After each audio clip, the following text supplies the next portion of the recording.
welcome back to my channel. If you're new, welcome. I'm Priscilla. I'm the owner of A Life Full of Simplicity. Today I'll be unboxing and flipping through the Sefirot or Sefirot Tarot. This is the Spheres of Heaven. This is by Eliot, Baum, Georg, Hobmeier, Viv Tanner, and James Patton.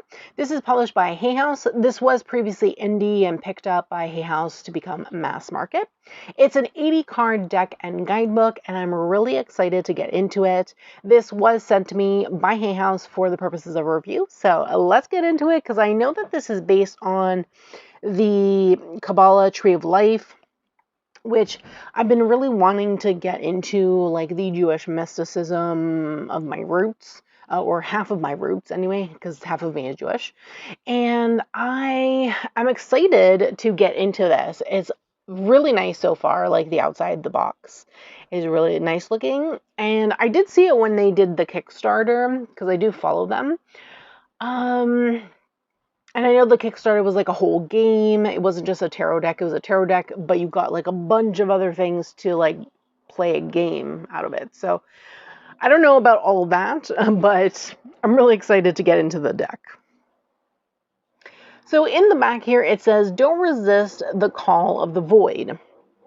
Drawing from the history of tarot from Marseille and Rider-Waite-Smith to Kabbalah and esoteric lore, this deck explores the deep roots of tarot's archetypes, symbolism, and evolution, featuring diverse representation and 3 unique lovers cards for readers to choose from. Journey to the distant shores of the mystical isle of the Dioscorea and experience the bold, gilded lines that breathe glittering life into the major arcana and core cards of the deck, while the minor arcana's elegant pip style is rich with numerical mysticism. So this retails for $24.99 in the US, $33.99 in Canada. Okay, so let's get into it. So inside it says, "Don't resist the call of the void." The outside was shrink wrapped and there was a paper around the cards. I just took that off. Inside we have this really fun, like pastel sky pattern kind of space looking, I love it, galaxy kind of vibes. Okay, let's put this here. Okay, I'm going to put the cards here.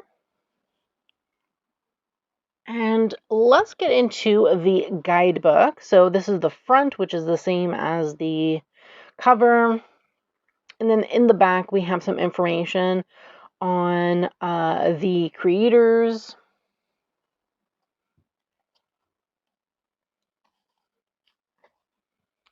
Okay, so we have a table of contents here. We have the realms of Sefirot. Sefirot, I'm not sure how to pronounce that. The emergence of tarot, the hidden isle of Dioscorea. Card spreads. We have major arcana, minor arcana, wands, cups, swords, pentacles, acknowledgements, and about the creators. Okay. Okay, so the emergence of tarot.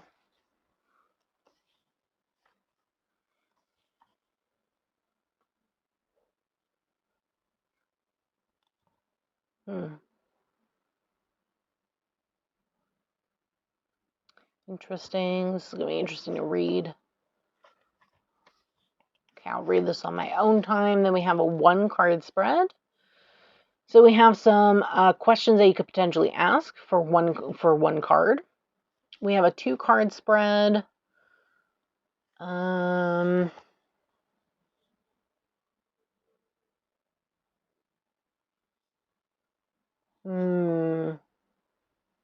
Okay. No actual examples. And then 3-card spreads, which again, there's not really examples, I guess, except for the past, present, I'm guessing future. Yeah, past, present, future is what it shows here. And then we go right into the cards. So we have a little blurb about the major arcana, and then it goes right into the card. So we have the title, key phrase for the card or key meaning, and then the little paragraph, little blurb about the card. Okay.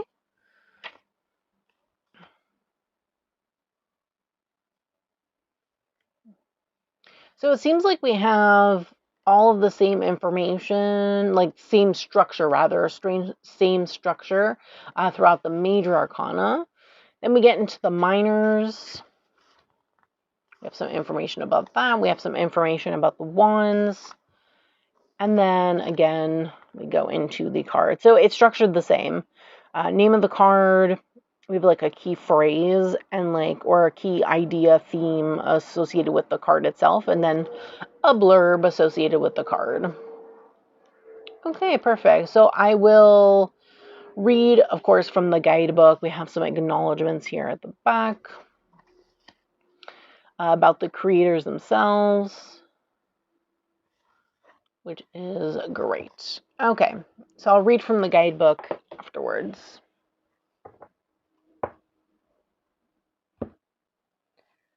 Okay. So the cardstock is different. I don't know. I was trying to figure out when I took off the paper, what cardstock is similar to this particular deck to describe. And I was thinking at first, I thought it was similar to the Fifth Spirit Tarot, but then I went and I took out my Fifth Spirit and felt the cardstock, and it's not the same. Like, this doesn't feel the same. Like, the thickness feels the same, but not the cardstock. And then I was thinking, and I was like, oh, this kind of feels similar to like the Liminal 11 matte cardstock. So I would say that the cardstock feels similar to either the Luna Soul Tarot from Liminal 11 or the Mystical Medleys from Liminal 11. So if you like that kind of cardstock, then you'll really love this. I actually don't mind their cardstock from Liminal 11, so I actually really love this. For me personally, I don't think it'll be an issue. Plus, I overhand, so I'm not too picky when it comes to cardstock. As long as it's not super paper thin, for me, it's fine. I don't riffle shuffle, so this is okay. So first we have the Fool. These are the backs.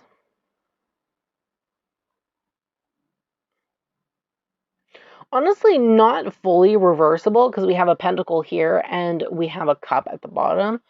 So unless you know specifically which one is upright, you might be able to catch it. So yes, the Fool. Then we have the Magician. So we have that above, so below kind of aspect. We have all the tools that a magician uses, which is really cool. We have like all these flowers and whatnot. Very nice. Love the symbology. Then we have the High Priestess. Interesting that there's two figures behind her. She's holding a book, some kind of book of knowledge or a book of wisdom. And then we still have the pillars, which is pretty reminiscent. And we have a moon right here. Kind of reminds me of Hecate. Then we have the Empress. So this is who's on the cover, the Empress. Oh, we have also a dog trying to say hello, I guess. My neighbor's dog. When it's summer, you know, he's always out, always barking. Then we have the Emperor. Really like this. He's like holding the staff here, He has a scroll, which is really interesting. I don't know, have I ever seen an emperor with a scroll before? I really like that though. But I feel like knowledge is power, so I feel like this is pretty good. And then we have the ram, which signifies Aries, which I really like. He definitely looks like a leader. Very strong, you know?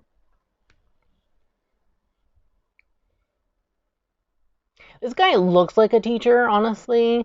He literally looks like he's teaching something. We have all these figures in the back. We have figures here at the bottom. Definitely preachy, in my opinion. Looks like he's preaching. He's holding a book. Love that he has glasses, though. We have still the two pillars, which you typically see in the Hierophant, and we have the key symbology on the pillars. I like this, though. It's nice. Right, so we have 3 lovers cards. I think I'm going to keep all of them in. I'm not sure if I'm going to take them out or what. So this is the lovers number 1.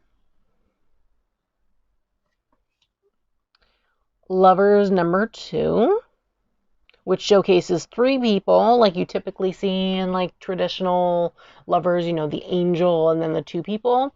This kind of reminds me of like angel, 2 people. We have that duality between day and night. And then we have this particular lovers, which is strictly night. I feel like these are like opposites of each other.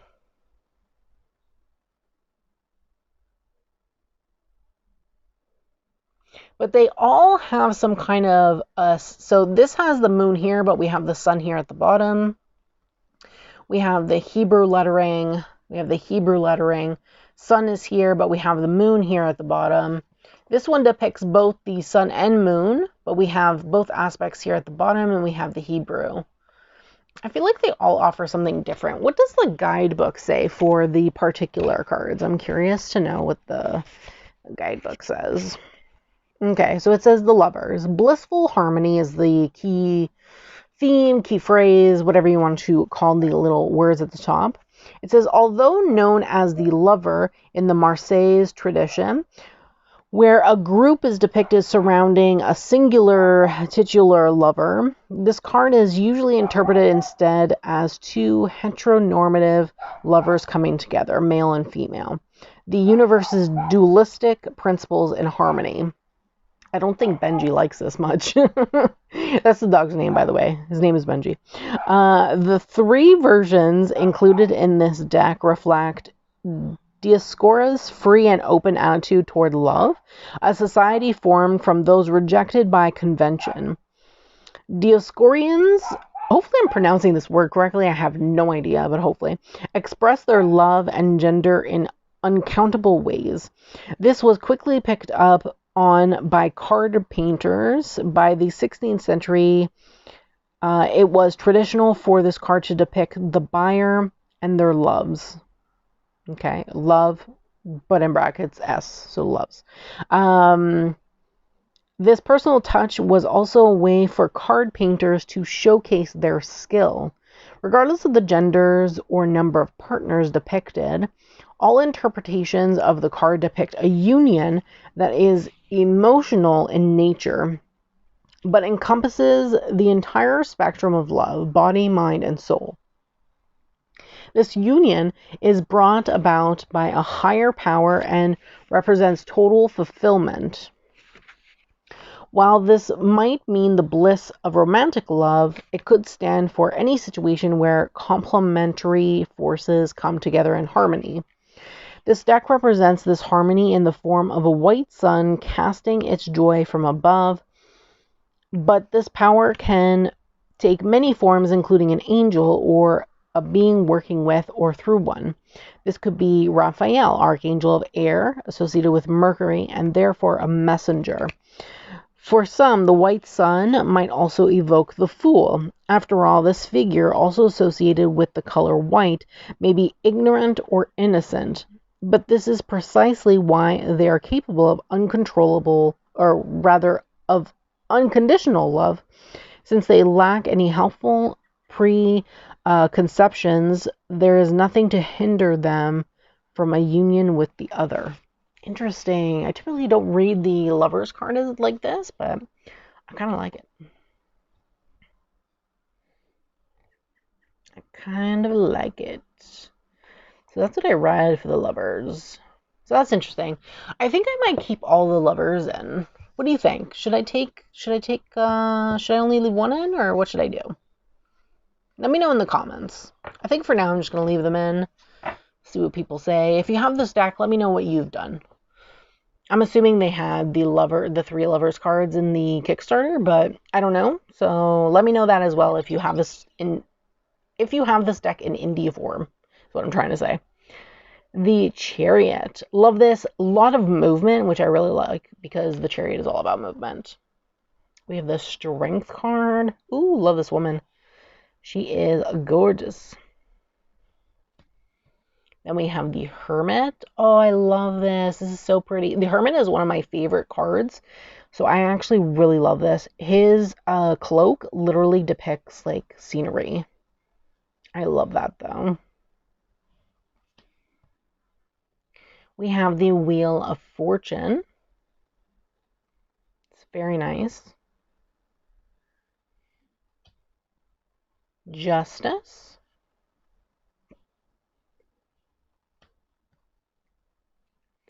The Hanged Man.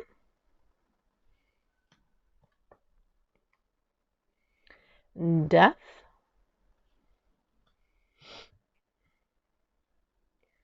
Temperance. The Devil. Very interesting kind of devil. Is it a claw? Hold on, I gotta see this up close. What is this being depicted here? We have legs. Oh, yeah. Honestly, I don't know what's going on. I think these are his arms. These are his feet. I think these are his arms folded onto one another. I have no idea. We have like some weird stuff going on here on the side. Interesting. Interesting. We have the Tower. The Star. Very beautiful. Love the diverse body types. We have the Moon. Very nice. We have the moon, reflection of the moon. Beautiful. I actually really love this moon. We have the Sun. Very vibrant and happy. The Gate. Oh, this must be Judgment, right? The number is associated with Judgment, so I'm going to assume it's Judgment, but just to double check. Yeah, Judgment. I actually really like this. Instead of Judgment, the Gate. Very nice. Then we have the World. Love this. So the minor arcana are pips, so they're non-scenic. It's a nice ace though. So they're more Marseille style than Rider-Waite-Smith, which is fine with me. I'll make sure to read a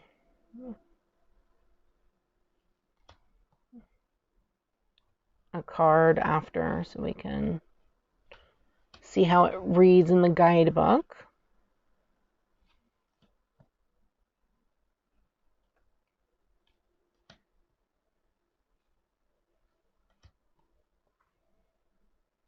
I feel like there's still stuff going on though in these pips. Like it's not just depicting like, cup, cup, cup, cup, it feels like there's stuff going on with the branches. We have the Page, the Knight, Queen, and the King. Ace of Cups. Oh, I really like this Ace of Cups. So pretty. The color palette is really nice. The 3. I love how it's going into this small little cup at the bottom.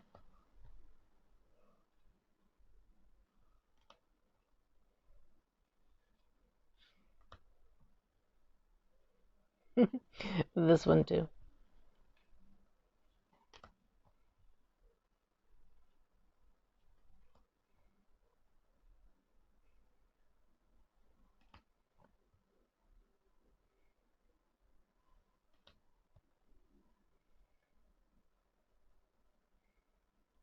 Love this.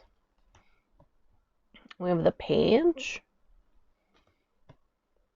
the Knight, the Queen. Yeah, the color palette is really nice. I love the colors that they chose. Then we have the Ace of Swords.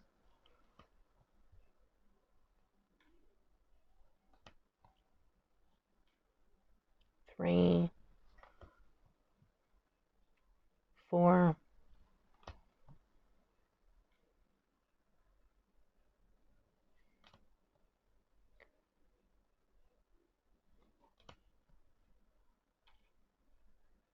Interesting. 8, 9.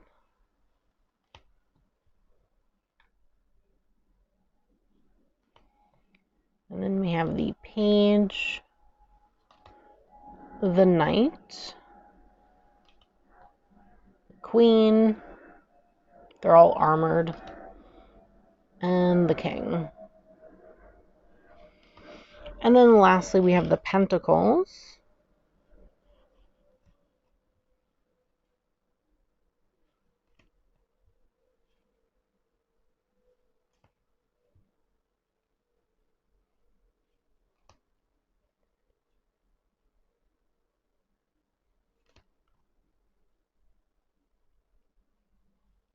Mm.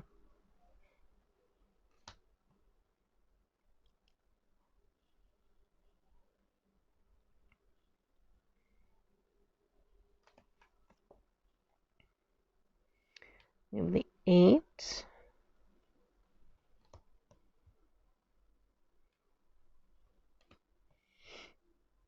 the 10,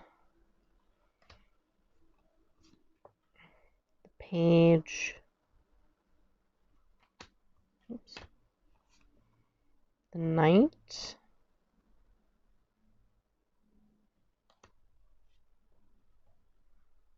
Queen, and King. Yeah, I really like this.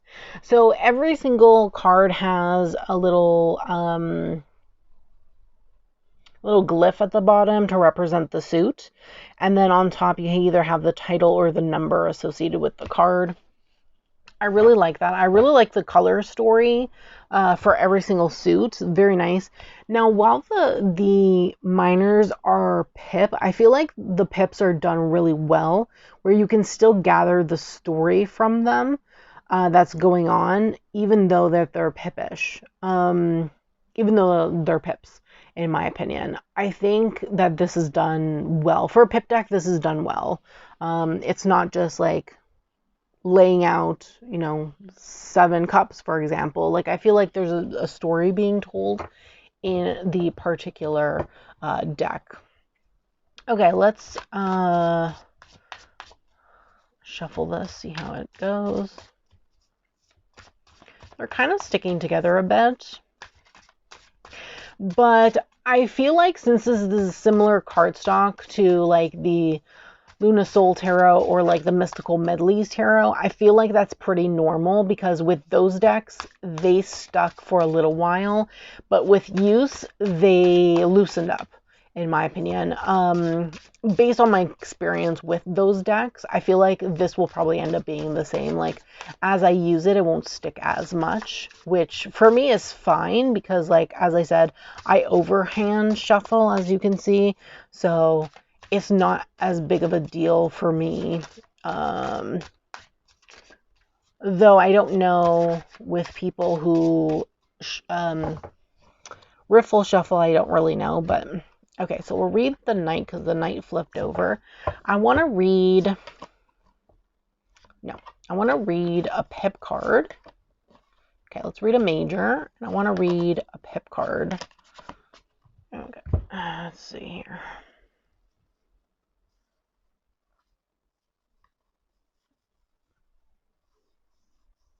Something that's not an ace. Okay, here, 2. 2 of wands. We're going to go with that. And that way we can have some variety. And see how everything reads in the guidebook. Okay. Okay, so I have these new card holders that I got from Amazon. I got a pack of 6, and they were on sale, so I was really happy. Okay, let's do the first one, which is the Knight of Cups.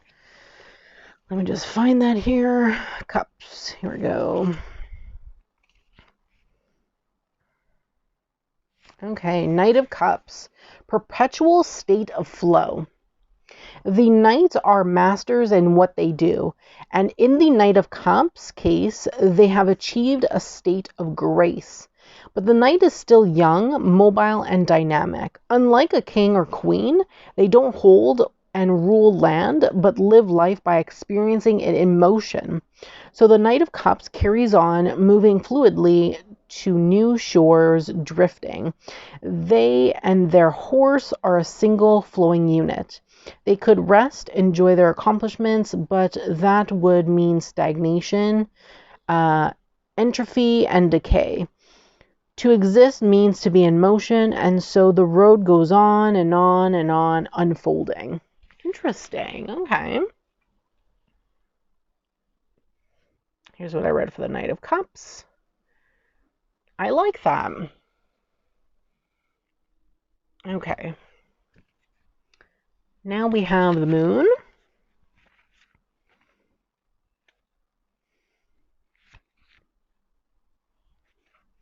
Okay, the moon. Through a mirror darkly. The moon is the path of the shadow self, the dark night of the soul. Inside this darkness, we find our true self.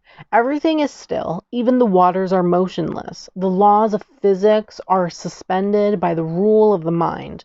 The night is like the deep sea, filled with instinct, dreams, primal forces. The unconscious, the primal, becomes conscious, or at least takes control of our conscious impulses. It rules, rising to the surface. This dark mirror to our spirit might seem confusing, but even if a mirror distorts it, can only show what was already there. Our material body might fail us in the night, might be closed off, but our spirit prospers. In this moment, we look into ourselves and become aware of who we truly, deeply are, not the dreamy daylight image, the illusion we or other people want us to be, but the unapologetic fusion of animal and mind. Interesting. Okay. How do I, there we go. Focus that so I can show them. There we go. That's what I read. So far, I'm really liking the messages. I'm excited to read the book. Okay, let's do 2 of Wands. 2 of Wands. Let's see. Here we go, 2 of Wands. So, decision at the crossroads. So, the 2 of Wands is an intersection of energies. Okay, yeah, I can see that with the 2. They're like entwined into each other. Okay. Receptive toward the heavens, active toward the earth, generative and creative. These energies could oppose and stifle each other, or their contrast could bring immense power. At this intersection, one might hold for a while or move forward, which might require the synthesis of these forces. The path ahead promises fulfillment and pleasure. That's very interesting. I definitely can see that with the two branches intertwining each other. They're like intertwined here at the base, but you see that they're starting to flower as they go up, and we have like this energy force with like a flower in the middle, which is really interesting. Yeah, I really like that. This is what I read.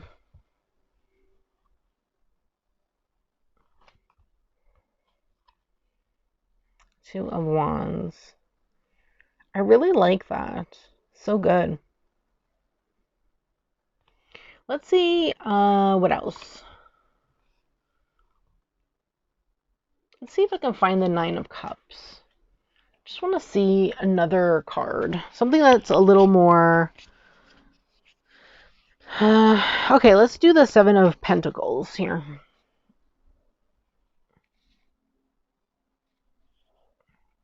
I just want to see like how this reads, where it's a little bit more less. You see there's like 3 grouped together here, and then you have 4 on top. Let's see what it says here for the Seven of Pentacles. Okay, Seven of Pentacles, transcending the material world. Numerologically, the Seven of Pentacles represents our urgent desire to find depth, meaning, and spiritual connection in our labor. When pursuing enlightenment and mastery in the material world, we eventually find we must transcend the world itself. We must stop seeking short-term success and take actions that might seem less effective in the here and now, but will lay the groundwork for long-time victory. Our actions in the world and upon ourselves will eventually cycle back to us, shifting us into, or onto rather, a different plane. This is the harvest of our work. Notice that how the 4 pentacles forming a perfect square have risen above the 3 of the earth. This symbolizes how even if our work is material, it will ultimately have meaning only within the spiritual realm. Ah, okay. That's interesting. See, I like how they talk about the artwork. Very important, in my opinion. I like how this is done. This is really well done. And I'm sure if you have the indie version, I'm sure it's the same for the information, but I really like this. Okay, this is exciting. I really, really like this, and I'm excited to use this particular deck. I can't wait to like get into it deeper. I haven't decided what oracle I'm going to pair with this deck yet.